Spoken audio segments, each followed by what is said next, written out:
संजय गांधी निराधार अनुदान योजना आणि श्रावणबाळ सेवा राज्य निवृत्ती योजना यापैकी कुठल्याही योजनेचे जर तुम्ही लाभार्थी असाल तर हा व्हिडिओ अतिशय तुमच्यासाठी महत्त्वाचा असणार आहे.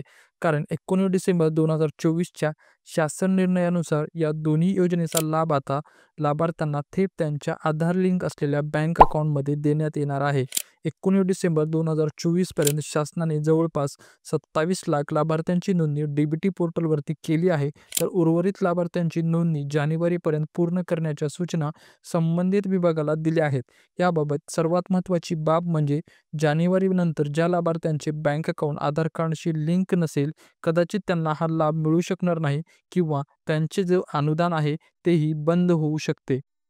सर्वात अगोदर तुम्हाला तुमचे बँक अकाउंट आधारशी लिंक आहे का नाही हे चेक करायचे आहे. तर तुम्ही ही सर्व माहिती तुमच्या मोबाईलमधूनही चेक करू शकता. त्यासाठी तुमचा मोबाईल नंबर जो आहे तुमच्या आधार कार्डशी लिंक असणे गरजेचे आहे.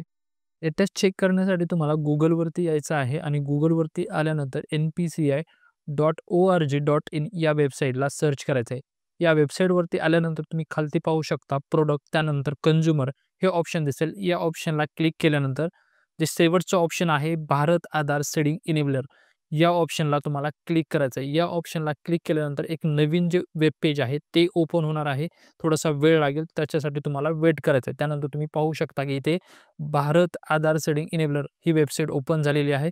Welcome to Bharat Aadhaar seeding enabler अशी वेबसाईट तुम्ही इथे पाहू शकता. त्यानंतर इथे तुम्हाला ऑप्शन देण्यात आलेले आहेत. डाव्या बाजूला होम, आधार सीडिंग, सर्व्हिस स्टेटस आणि चौथ्या नंबरचं जे ऑप्शन आहे आधार मॅपड स्टेटस या ऑप्शनवरती तुम्हाला क्लिक करायचं आहे. या ऑप्शनवरती क्लिक केल्यानंतर इथे तुम्ही पाहू शकता की एंटर युअर आधार नंबर, तुम्हाला जो तुमचा 12 अंकी आधार नंबर आहे तो टाकायचा आहे.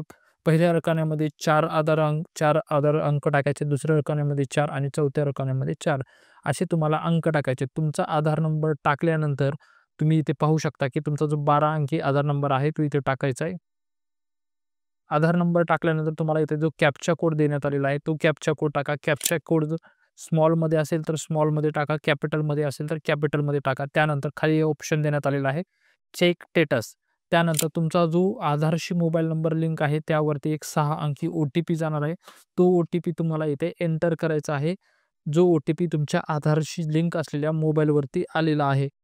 OTP एंटर केल्यानंतर तुम्ही इथे पाहू शकता की इथे खालती जे ऑप्शन देण्यात आलेलं आहे सबमिट या ऑप्शनवरती तुम्हाला क्लिक करायचं आहे. सबमिट या ऑप्शनवरती क्लिक केल्यानंतर तुम्ही इथे पाहू शकता की ते सर्वात अगोदर तुमचा आधार नंबर देण्यात आलेला आहे.